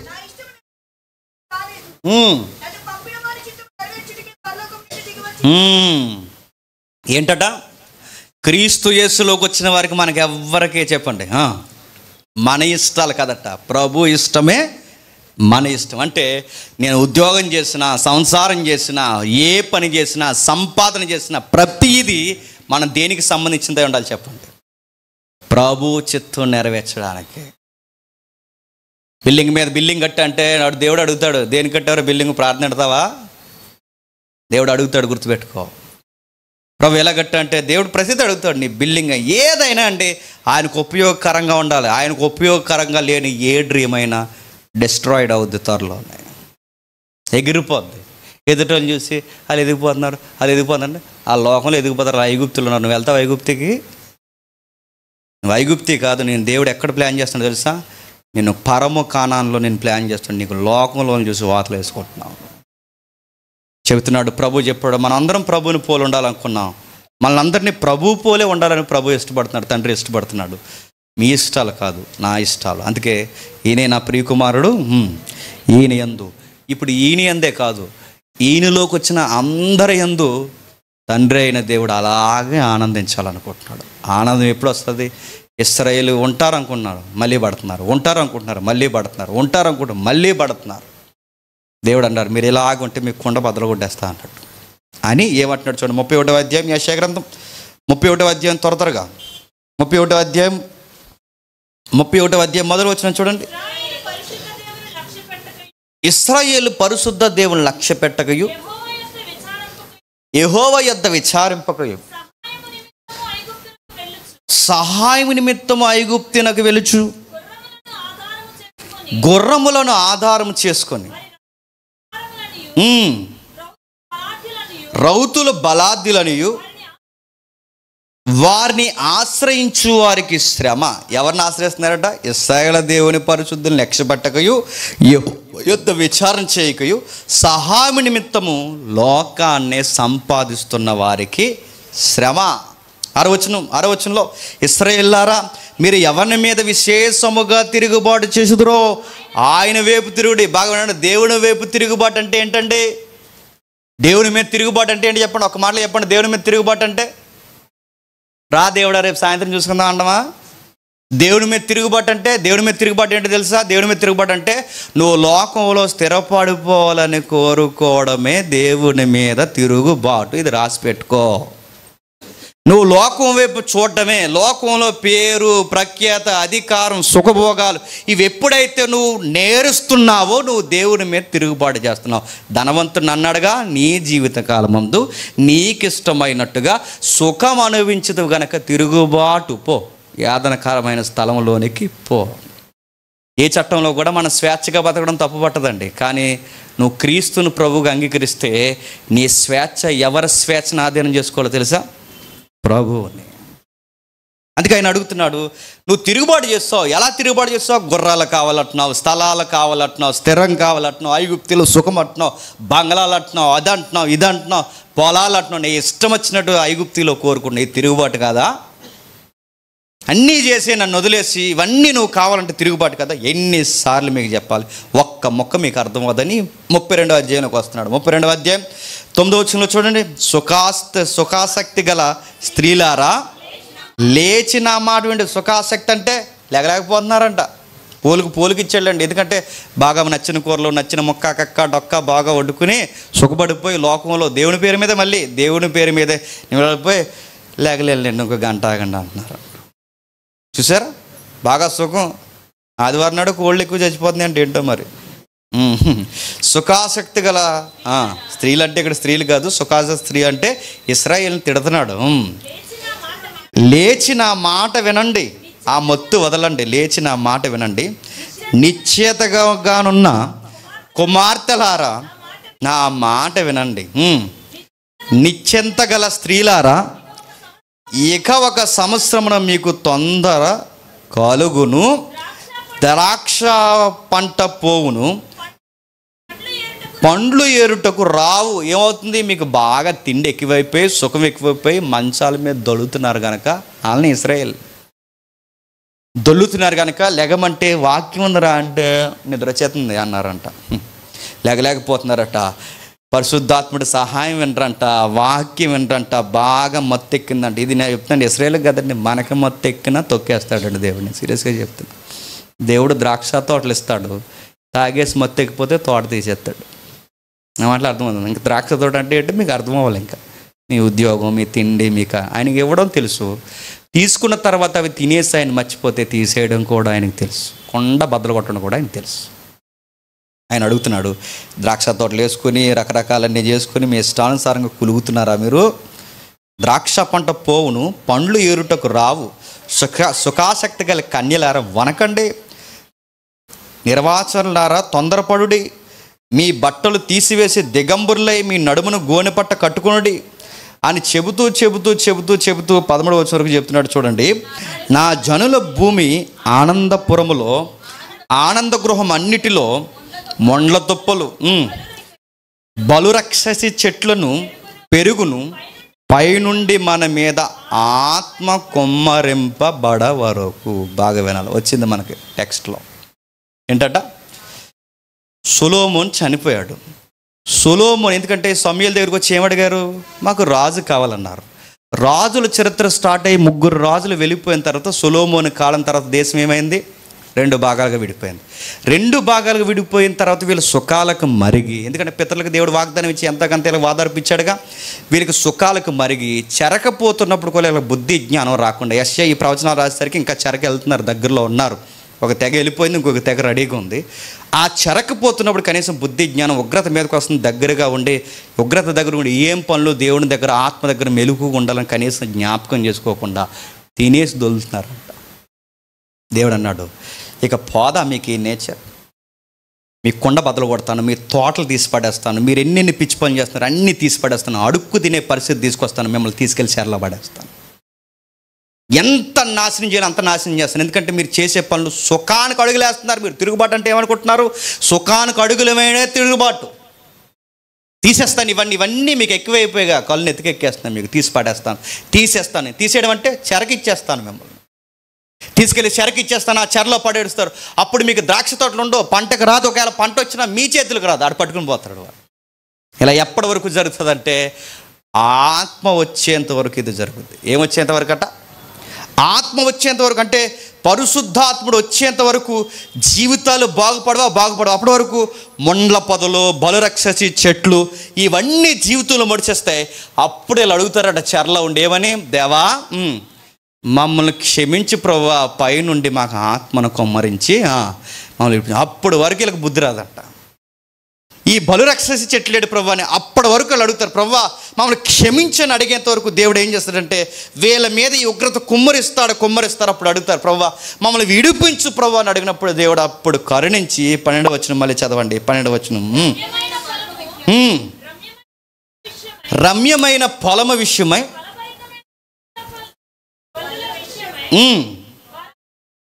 వారు రమ్ము కొట్టుకుందరు. అప్పుడు ఏడుస్తారట, మాకు ద్రాక్ష పళ్ళు లేవు, ఫలభరితమైన పంటలు లేవు, మా కొండ లేదు, మా పిండి పిసుకు తొట్టె లేదు, ఎందుకంటే మా జీవితం అంతా వైరాగ్యం అయిపోయింది. ఇంకా మా జీవితం ఎలా అయిపోయింది ప్రభా, మా తోటలన్నీ వాలిపోయి మా జీవితం మాకు అర్థం అవ్వట్లేదు ప్రభా, ప్లీజ్ ప్రభా అంటే అప్పుడు దేవుడు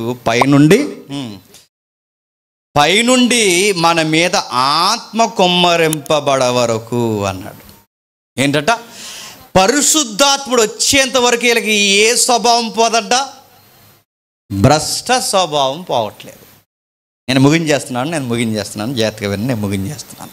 అంటే న్యాయాధిపతుల కాలం తర్వాత రాజుల కాలం వచ్చింది. నిలబడ్డారా?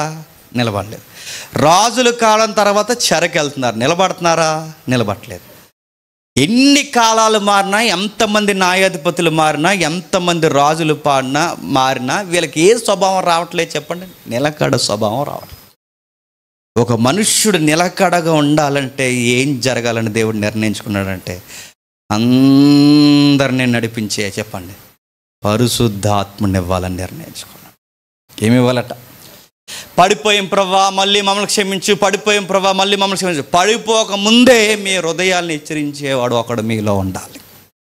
ఆయన నీతిని గూర్చి, పాపమును గూర్చి, తీర్పును గూర్చి, ఉగ్రతను గూర్చి లోపలుండి ఎప్పటికప్పుడు గైడ్ చేస్తాడు.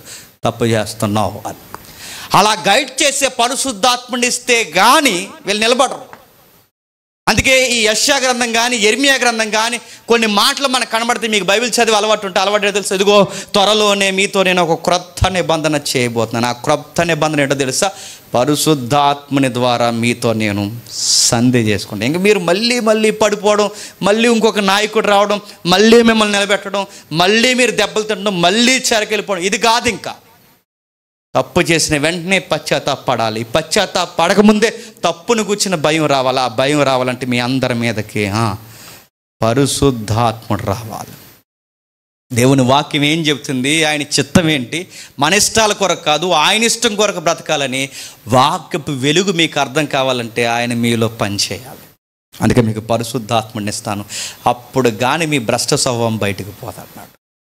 కీర్తన గ్రంథం రండి. కీర్తన గ్రంథం 104వ అధ్యాయం 104వ కీర్తన 104వ కీర్తన 29వ వచనం.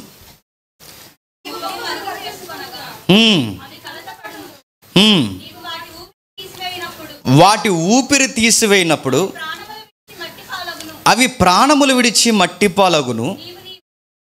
నీవు నీ ఊపిరి విడవగా అవి సృజింపబడును. అట్లు నువ్వు భూతలమును నూతన పరుచుచున్నావు. నీవు నీ ఊపిరి ఇవ్వడగా అవి సృజింపబడును, భూమి నూతన పరచబడును. ఊపిరి అంటే లాస్ట్ వీక్ చూసాను చెప్పండి.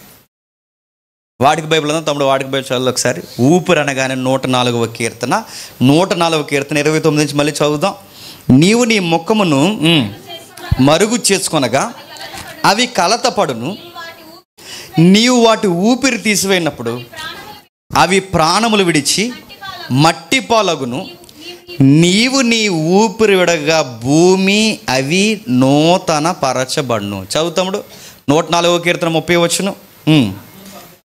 ఆత్మను, ఇక్కడ ఊపిరి అనగానే మన బైబిల్లో ఏముంది? ఊపిరి అని ఉంది. వాడికి బైబిల్లో మూలంలో ఏముందో చూడండి. నీ ఆత్మని పంపినప్పుడు అవి ఉనికిలోనికి వస్తాయి. ఇక్కడ కొంచెం మీకు స్ట్రిక్ అయితే, లేదా మీకు స్ట్రైక్ అయితే, కొంచెం మీకు ఈ వాక్యం ద్వారా ఒక్కసారి మీరు ఆగి ఆలోచిస్తే, జంతువులను, ఇక్కడ అవి అంటే ఇక్కడ జంతువులు భూమి మీద ఉన్న జీవరాశిని అన్నిటినీ నీ ఊపిరి వలన సృజించావు అంటున్నాడు. ఇక్కడ ఊపిరి అంటే ఎవరండి? పరిశుద్ధాత్మ. ఇప్పుడు చదవండి. ఆదికాండం 1వ అధ్యాయంలో భూమి నుండి జంతువులు, జల శరములు, ఆకాశ పక్షులు వచ్చును గాక అన్నాడంటే ఆ సృష్టిలో ఆ జీవులను సృష్టించింది ఎవరన్నమాట? ఈ వచనాన్ని బట్టి పరిశుద్ధాత్ముడు అన్నమాట. అంటే సృష్టి క్రమంలో ఎవరున్నారు? జలముల పైన అల్లాడుతున్న దగ్గర నుండి సృష్టిలో ప్రతి జీవరాశి వెనక సృష్టికర్తగా ఎవరున్నారు చెప్పండి? పరిశుద్ధాత్ముడు ఉన్నాడు. అందుకే నీ ఊపిరి అనగానే ఎబ్రూ శబ్దం అని చూసాం, రోహక్ అని చూసాం. రోహక్ అంటే ఊపిరి. ఆయన ఊపిరికి, ఆవేశానికి, ఇంకా ఆయన హస్తానికి, ఆయన కుడి చేతికి, వ్రేలికి వాడిన పదం ఏంటండి? రోహక్ అని వాడు. అదిగో చూడండి, మీకు చూపిస్తున్నాడు. ఈ పదం అంటే ఆయన ఊపిరి వల్ల. అంటే ఇప్పుడు దేశం బాగుపడాలంటే ఇప్పుడు దేశంలో ఉన్న ప్రజల మీదకి ఎవరు రావాలి చెప్పండి? పరిశుద్ధాన్ని. అందుకే ఏవేలు ప్రవచనం కూడా ఏంటో తెలుసా? నీ పిల్లల మీదను నీ మీదను నా ఆత్మను అంత్య దినాల్లో ఏం చేస్తా అన్నాడు? కుమ్మరిస్తాను. ఎందుకు తెలుసా? మీకు నూతన స్వభావం రావాలి. మీకు నూతన స్వభావం రావాలి. అంత్య దినాల్లో మీ పిల్లల మీద, దేశం మీద, ఇదిగో దూర ప్రజల మీద కూడా ఆత్మను కుమ్మరిస్తా. అంటే ఇంకా మళ్ళీ పడిపోవడం, మళ్ళీ లేగడం, మళ్ళీ పడిపోవడం, మళ్ళీ లేగడం కాదు. పశ్చాత్తాపాన్ని వెంటనే కలగజేసి ఒక ఆత్మ స్వభావం మీకు ఇస్తాను ఏవేలు ప్రవచనం కూడా చెప్పాడు. మనమేమన్నాం? ఏవేలు ప్రవచనం తీసుకుని ఇదిగో మన పిల్లల మీద, అందరి మీద ఆత్మను కుమ్మరిస్తా అన్నాడు కదా. అదే ఆత్మ కుమ్మరింపు అంటే అదిగో చూడండి, నవ్వుతున్నారు అన్నారు అని నవ్వుతున్నారు. ఈటర్ అలా నవ్వుతున్నారు ఏంటంటే ఆత్మ వచ్చిందండి. ఆత్మతో నవ్వుతారా? ముందని అడుగుతున్నా, ఆత్మ వస్తే నవ్వుతారా ఏంటి? అలా కింద పడి దొలుతున్నారు ఏంటంటే ఆత్మ వస్తుంది. ఆత్మ వస్తే దొలుతారా? అసలు అలా లేదు బైబిల్లో. బైబిల్ ఎలా ఉంది చెప్పండి? ఒక నిర్దేశం, ఒక నూతనత్వం, ఒక మనిషి మార్పు తత్వం, ఇవన్నీ కనబడతాయి. పరిశుద్ధాత్ముడు అంటే నిన్ను, నీ పిల్లల మీద తరతరాలు చెడిపోయేలే కాదు, స్థిరపడేలా నీ పిల్లలందరి మీద, మీ మీద, మీ వృద్ధుల మీద కూడా పరిశుద్ధాత్ముని కుమ్మరిస్తాను. యెషయా దగ్గర నుంచి ఈ డాక్యుమెంట్స్ అన్నీ మనకు చెప్తున్నాయి. మరొక 104వ కీర్తనలో మనకు లింక్ అయి ఉన్నమాట మరొకసారి చూడండి. యోబు గ్రంథం చూడండి. యోబు గ్రంథం 33వ అధ్యాయం, యోబు గ్రంథం 33వ అధ్యాయం 4వ వచనం చూడండి, ముగించుకుందాం. దేవుని ఆత్మ నన్ను సృజించెను, సర్వశక్తుని యొక్క శ్వాసము నాకు జీవమిచ్చను. ఇప్పుడు ఏమనుందండి ఇక్కడ?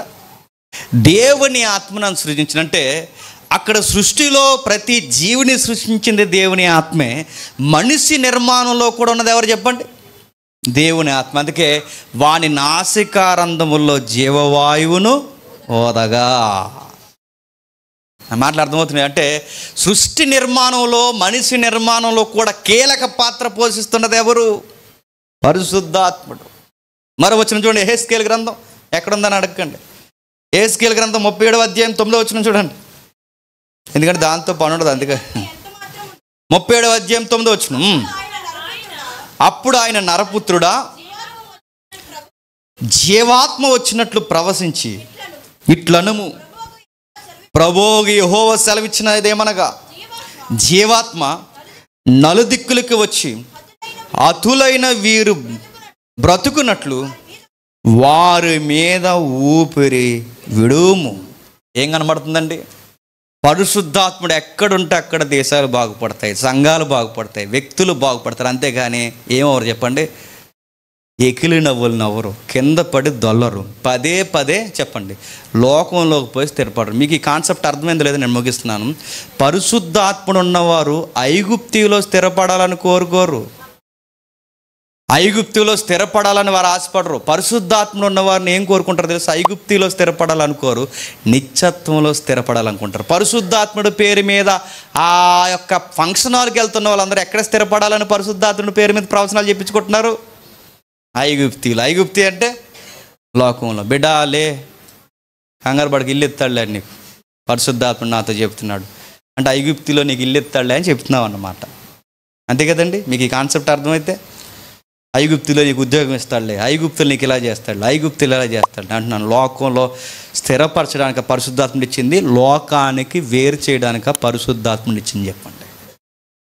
దీన్నే ఎక్లీసియా సంఘం అంటారు. ఎక్లీసియా అంటే లోకానికి వేరుగా పిలువబడిన దాన్ని ఎక్లీసియా అంటారు గ్రీకులు. అంటే సంఘము లోకానికి వేరుగా కూడుకునే సమాజం. ఇదే ఎక్లీసియా చర్చ్ అంటారు.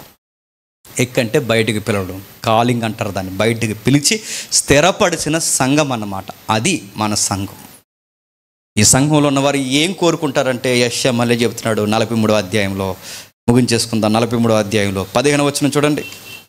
43వ అధ్యాయం 15వ వచనంలో, యెహోవానగు నేను మీకు పరిశుద్ధ దేవుడను, ఇశ్రాయేలు సృష్టికర్తనగు నేను మీకు రాజును. చెప్పుకుంటున్నాడు చూడండి. ఏ సౌలు కాదు, దావీదు కాదు, సొలొమోను కాదు, నేనే మీకు రాజును. సముద్రములో త్రోవ కలగ చేయవాడును, ఒడుగల జనముల మార్గములలో కలగ చేయువాడును,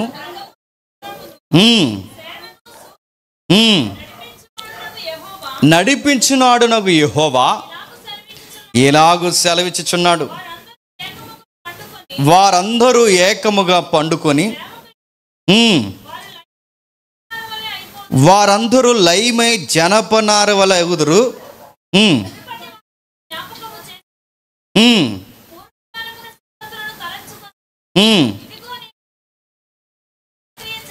వచనం చెప్పమ్మా. వచనం ఎంతది? 19 వచనం. ఇదిగో నేను నూతన క్రియ చేయుచున్నాను, ఇప్పుడే అది మొలుచును, మీరు దాన్ని ఆలోచింపరా. ఆ నూతన క్రియ ఏంటండి? ఆ నూతన క్రియ ఏంటి చెప్పండి? న్యాయాధిపతులకు ఇచ్చి నడిపించిన ఆత్మను, రాజులకు ఇచ్చి నడిపించిన ఆత్మను ఇప్పుడు మీ అందరికీ ఇవ్వబోతాను. ఇదే నూతన క్రియ. ఎందుకు ఇస్తున్నాను తెలుసా? కొన్ని రోజులు బాగుంటారు, కొన్ని రోజులు బాగోరు, కొన్ని రోజులు బాగుంటారు, కొన్ని రోజులు బాగోరు. ఎప్పుడు స్థిరపడేలా మీకు ఒక ఆత్మను ఇస్తున్నాను. ఆయన ఉన్నంత కాలం మీరు బాగుంటారు. ఆయనని కలిగి ఎవరైతే జీవిస్తారో వాళ్ళు స్థిరంగా ఉంటారు. అందుకే మళ్ళీ మళ్ళీ పడిపోకూడదు. ఇక మిమ్మల్ని నడిపించేస్తుంది రాజులకు కాదు, మిమ్మల్ని నడిపించాల్సింది న్యాయాధిపతులు కాదు, మిమ్మల్ని నడిపించేసింది ఎవరు కాదు. ఇక రాజును నేనే. మిమ్మల్ని నడిపించాల్సింది పరిశుద్ధాత్ముడే. ఇది ప్రవచన గ్రంథం. ఇంకా ఏం చెప్తున్నాడు? క్రిందికి చెప్తున్నాడు చూడండి.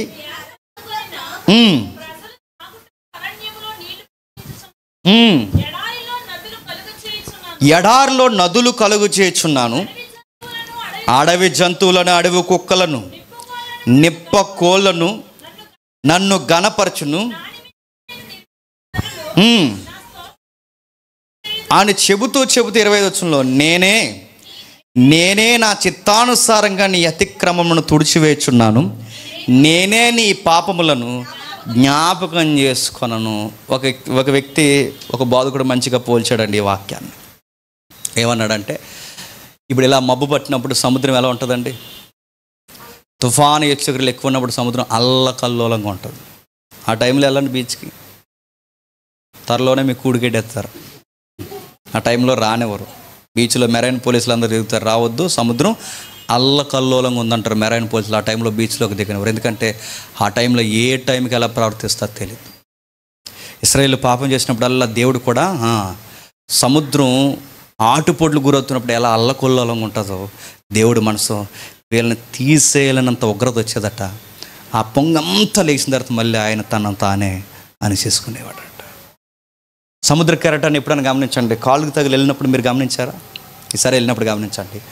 కింద నుంచి ఒక కెరటం వెళ్ళిపోద్ది, పైనుంచి మరో కెరటం పడుతుంది. మన కాళ్ళ కింద ఇసుకంతా ఒకసారి తగ్గిపోతుంటుంది, మళ్ళీ పైనుంచి ఒక కెరటం. అంటే కింద నుంచి వెళ్ళే నీరు వేరు, పైనుంచి వచ్చి నీరు వేరు. అది చూస్తే మీకు దేవుని మనసు అర్థం అవ్వాలండి. అదేంటో తెలుసా? ఎప్పటికప్పుడు మనం కొట్టాలనుకుంటాడు, కానీ తను తానే మళ్ళీ వెనక్కి తీసేసుకుంటాడు. ఇశ్రాయేలును కూడా అంటున్నాడు, నేనే నా చిత్తానుసారంగా నీ అతిక్రమాలని తుడిచేస్తున్నాను. నీ అతిక్రమం ప్రతిసారి నువ్వు ఎప్పుడన్నా నీకు పశ్చాత్తాపడం వచ్చిందా? నీకు రాదు. నీకు కనీసం ఎలా మూలికి నా దగ్గర ప్రార్థన చేయాలి నీకు రాదు. నువ్వు ఎప్పుడు నీ స్వభావం అంతా ఎలా ఉంటుందంటే నువ్వు రైట్ అన్న ఫీలింగ్లో ఉంటావు నువ్వు ఎప్పుడు. అందుకే నువ్వు నన్ను అర్థం చేసుకోవడం కాదు, నేనే నిన్ను అర్థం చేసుకో. నీ అతిక్రమాలన్నీ నేను భరిస్తున్నాను ఇశ్రాయేలు, నేనే నీ పాపములని జ్ఞాపకం చేసుకోను. మరి ఏం చేస్తావు ప్రభు అంటే 28వ వచనంలో, కావున నీ ప్రతిష్టలకు నీ ప్రధానులను అపవిత్ర పరిస్థితిని, యాకోబుని శపించితిని, ఇశ్రాయేలును దూషణ పాలు చేసి. ఎందుకంటే నువ్వు మారాలి. మళ్ళీ మిమ్మల్ని హక్కులు చేసుకుంటా అంటే కొట్టేది ఆయనే చెప్పండి, మళ్ళీ కౌగిట్లో తీసుకునేది ఆయనే. ఎందుకు కొట్టే ప్రభు అంటే బాగుపడతాను కొట్టాను. ఎందుకు మళ్ళీ కౌగిట్లో తీసుకున్న ప్రభు అంటే అలా ఏడిచెడి చచ్చిపోతావని కౌగిట్లో తీసుకున్నా. ఆయన ప్రేమ అండి, తల్లి ప్రేమ లాంటిది. కిందికి ఆయనను నా సేవకుడు ఒక యాకోబు, నేను ఏర్పరచుకుని ఇశ్రాయేలు, ఇనుము నిన్ను సృజించిన గర్భములో నిన్ను నిర్మించి నీకు సహాయం చేయవాడైన యెహోవా ఇలాగూ సెలవిచ్చుచున్నాడు, నా సేవకుడకు యాకోబు, నేను ఏర్పరచుకున్న యెషూరును, భయపడకు, నేను దప్పిగల వాని మీద నీళ్లను, జాతకం 3 వచ్చు, నేను దప్పిగల వాని మీద నీళ్లను, ఎండిన భూమి మీద ప్రవాహ జలములను కొమ్మరించెదను, నీ సంతతి మీద నా ఆత్మను కొమ్మరించెదను. ఆగిపోదాం. ఇంకా ఈ మాటలు మీకు గుర్తు వస్తున్నాయి లేదో? ఏమని మాట్లాడుతున్నారు చూడండి. దప్పిగొని వాని మీద నీళ్లు, ఎండిన భూమి మీద ప్రవాహ జలములను కొమ్మరించదు. ఎండిన భూమి మీద ప్రవాహ జలాలు అంటే ఎవరో తెలుసా? పరిశుద్ధ. దప్పుకోవడం అంటే ఆత్మీయ దాహం. దేవుని కుమారులు ఇశ్రాయేలు, దేవుని కుమారులు ఇశ్రాయేలీలు దప్పుకొని, దేవా మేము అడుగుతున్నాం, మా దాహాన్ని తీర్చంటే అడుగు వానికి ధారాళముగా అనుగ్రహిస్తాడట. ఆ దప్పికను ఏం చేస్తాడో చెప్పండి? తీర్చేస్తాడట. నేను ముగించేస్తున్నాను. ఎంతమందికి అర్థమైంది? ఎంతమందికి అర్థమైందో? మీలో ఎవడైనా నన్ను అడిగితే మీ అందరికీ ధారాళంగా అనుగ్రహిస్తా అన్నాడు. దప్పుకొని వారికి దాహం తీయడానికి నిత్య జీవపు నీళ్ళు ఇస్తా అన్నాడు. క్రొత్త నిబంధనలో నీళ్ళు అన్నాడు. ఎవరిని చెప్పండి? పరిశుద్ధ నీళ్ళు అనగానే అందరూ ఏమనుకున్నారంటే యార్దాను నది నీళ్ళు అనుకుని ఇజ్రాయెల్ దేశం నుంచో బాటిల్ కొనుక్కుని తెచ్చుకున్నారు ఇంటికి. అంటే పొయిటికి కూడా అర్థం అవుతుందంటే అర్థం అవుతాం. ఎవరో పెద్ద మినిస్ట్రీ వాళ్ళు వెళ్ళారట, వచ్చేటప్పుడు మాకు బాటిల్ తిండి అంటే బాటిల్ మరింత అవుద్ది అన్నారట. పర్లేదండి తిండి, తాగేసి రోగాలు తగ్గిపోతాయి. ఇంకా రోగాలు ఎక్కువైపోతాయి. మురికి నీళ్ళు, యార్దాను నీళ్ళు అంటే. నీళ్ళంటే తెలియదు, భాష అర్థం తెలియదు. ఇక్కడ నీళ్ళంటే ఎవరంటే ఇదిగో పరిశుద్ధాత్ముడు నీ మీద, ఇదిగో ఎండిపోయావు, భూమి ఎండిపోయినట్టు ఎండిపోయావు, దప్పుకుతో ఉన్నావు, నీ మీద నీళ్ళను కుమ్మరిస్తాను, నీ సంతతి మీద నా ఆత్మను కుమ్మరిస్తాను. ఆత్మీయ ఫలములు లేవు మీకు, కొన్ని రోజులు బాగుంటారు, కొన్ని రోజులు బాగోరు, కొన్ని రోజులు బాగుంటారు, కొన్ని రోజులు ఎవడో ఒకటి నడిపించినంత కాలం బాగుంటారు. ఆ వ్యక్తి వెళ్ళిపోయిన తర్వాత మళ్ళీ మీరు పాడైపోతారు. అంటే ఒక స్థిరం లేదా, ఒక పద్ధతి లేదా? ఎంతసేపు ఐగుప్తులో స్థిరపడిపోవాలంటే లోకంలోనే స్థిరపడిపోవాలని ఎందుకు కోరుకుంటారు? నా ఆత్మ ఏం చెప్తుంది, నా నోటి మాట ఏం చెప్తుంది, నా వాక్యం ఏం సెలవిస్తుంది, ఇవేం మీరు ఆలోచించరా? నేనేం మాట్లాడినా కనీసం నా మనస్సును కేంద్రీకరించరేంటి? కుండల బద్దలు కొట్టినట్టు బద్దలు కొడతాను ఏమనుకుంటున్నారు అన్నట్టు. పెంకు ముక్కలు కూడా మిగలకుండా పోతే ఏమనుకుంటున్నారు? ద్రాక్ష తోటలు దక్కకుండా పోతే ఏమనుకుంటున్నారు? సుఖం ఎరిగి బాగా దొల్లుతున్నారు మీరు ఏమనుకుంటున్నారు? పైగా నా పేరు చెప్పి నువ్వు ప్రేమించే దేవుడా మృదువుగా మాట్లాడని మళ్ళీ నా దగ్గరికే, నా ప్రవక్తలకే మీరు సెలవిస్తున్నారు. ఏం అర్థమైంది మీకు అసలు? అందుకే మీకు మళ్ళీ మళ్ళీ చెప్తున్నాను, ఇశ్రాయేల్ జనాంగమా, మీరు అడగాల్సింది కదా, నా ఆత్మను తీసుకోండి, మీకు అర్థమవుతుంది. ఇక నీళ్ళు అనగానే పరిశుద్ధాత్ముడు నీ సంతతి మీద నా ఆత్మను కుమ్మరిస్తాను. ఇప్పుడు చెప్పండి, పరిశుద్ధాత్ముడు ఉన్నవారు ఎలా ఉండారండి అంటే కింద పడి దొల్లరు. పరిశుద్ధాత్ముడు ఉన్నవాడు ఎలా ఉన్నారంటే అట్టిపళ్ళు కొనుక్కోరు. పరిశుద్ధాత్ముడు ఉన్నవాడు ఎలా ఉంటారంటే 7 సార్లు యాపిల్ కొలకరు. పరిశుద్ధాత్ముడు ఉన్నవాడు ఎలా ఉంటారంటే భ్రష్ట స్వభావం పోతుంది. చెప్పండి, నూతన స్వభావం వస్తుంది. మేము పరిశుద్ధాత్ముడి కార్యాలు ఆ ఫంక్షన్ హాల్లో పొందుకున్నామని మళ్ళీ లోకంలోకి పోరు. సంఘ సహవాసంలో ఏమవుతారు చెప్పండి? బలపరచబడతారు. నూతనమైన పంటగా, పరిశుద్ధాత్మ పంటగా మారిపోతారు. దేవునికి అనుకూలమైన పంటగా కలిసి వస్తారు. మరి ఎలా ఉండేవాడు, ఎలా మారేవారంటే వాళ్ళు చెప్తారు, నాలో ఆత్మకార్యం జరిగింది, నేను ఆత్మలో జన్మించాను, ఒకప్పుడు ఉన్నట్టు నేను ఇప్పుడు లేను. పచ్చి వ్యభిచారం చేసేదండి ఈ మనిషి ఎలా మారిపోయిందంటే ఆ మనుష్యుడు పరిశుద్ధాత్ముడు వల్ల రక్షింపబడింది. అందుకే ఆ వ్యక్తి నూతన సృష్టిగా మారిపోయింది. ఎక్కడ ఏదైనా చిన్నది కనబడితే దొంగతనం చేసేవాడండి వీడంత దొంగ బుద్ధి. ఈరోజు ఆడంత యథార్థత వీడికి ఎలా వచ్చిందంటే ఆడి పడిపోయే స్థితి పోయింది, ఆత్మ నడిపింపు వాడికి వచ్చింది. మీలో నాలో మనందరికీ చెప్తున్నాను, మళ్ళీ మళ్ళీ పడుతున్నామంటే, మళ్ళీ మళ్ళీ సుఖానికి ఎదుగుతున్నామంటే, మళ్ళీ మళ్ళీ లోకం వైపు తిరుగుతున్నామంటే బహుశా మనం ఏ నడిపింపును వదిలేస్తున్నాం చెప్పండి? ఆత్మ నడిపింపును వదిలేస్తాం. గుర్తుపెట్టుకోండి, ఆత్మ నడిపింపు ఉన్నవాడు ఆయన మాటల్లో ఆనందిస్తాడు. ఆత్మ నడిపింపు లేనోడు లోకంలో సుఖాలకు ఆనందం. ఇదే గుర్తండి, ఇది దేవుని మీద తిరుగుబాటు. అందుకే యోహాను సువార్త ఏమన్నా చూడండి, 7వ అధ్యాయం, యోహాను సువార్త 7వ అధ్యాయం,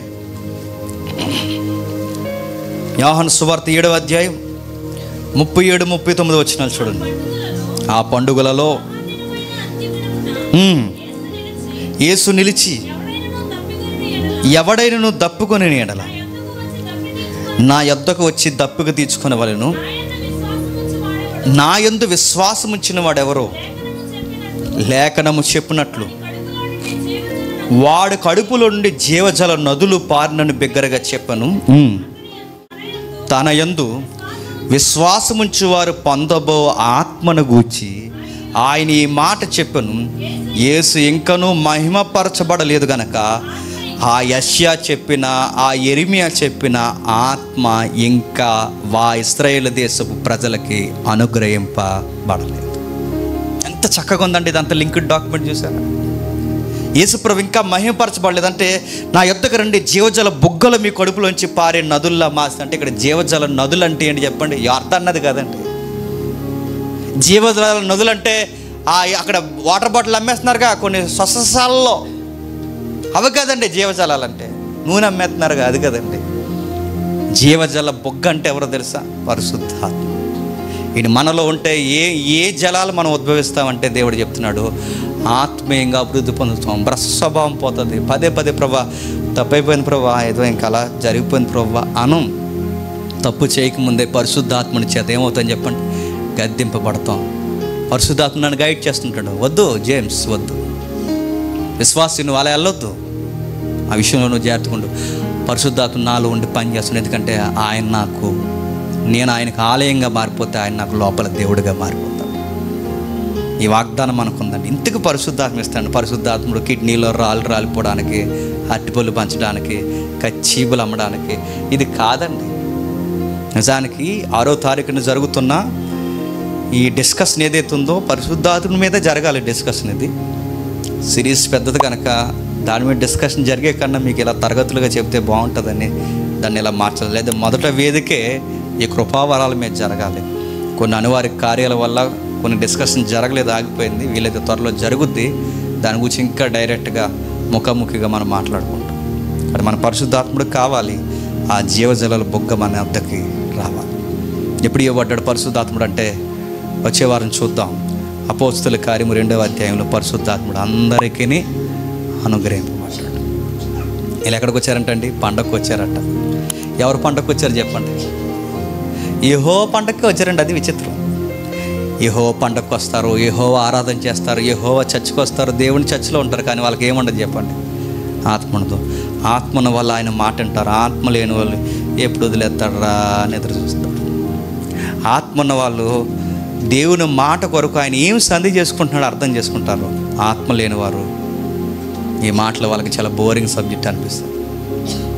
గమనించండి, మీలో ఆత్మ ఉంటే లోకంలో స్థిరపడడానికి ఇష్టపడరు.